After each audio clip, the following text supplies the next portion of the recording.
So this is really about walking the program and walking the talk.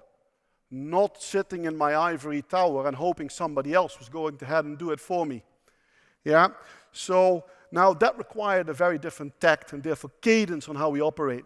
Yeah? So we had monthly PMO, Program Management Office meetings.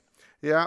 They were continually looking at steering, at intervening, at taking away roadblocks which were there every month, either at site or in the head office.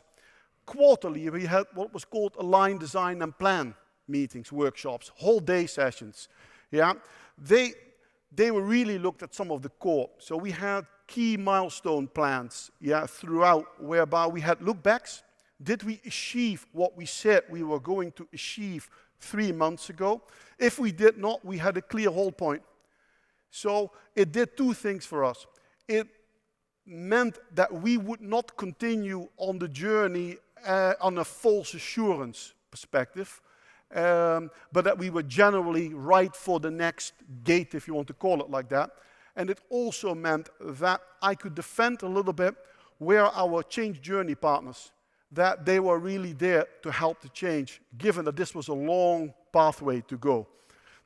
So we had very, very tight CTR, yeah, cost, resources and time kind of a project management kind of approach in the middle of what was called a cultural and behavioral change program.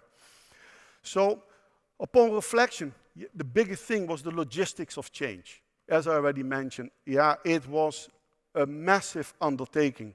And to give you a flavor, yeah, I attended personally nearly all the workshops.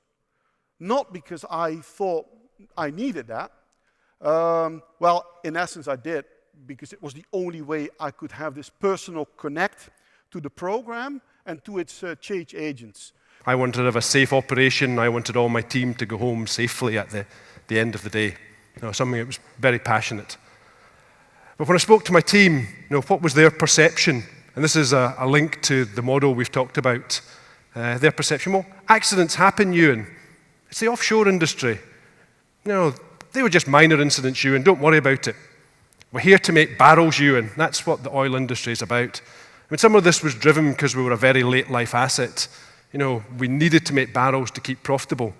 And people had got this into mind that, well, incidents can happen. People can trip down the stairs and damage their wrists. They can have things dropping on them. That's okay. But that wasn't okay to me. You know, I didn't like that feeling. So probably for the first year there, I spent 80% of my time on safety.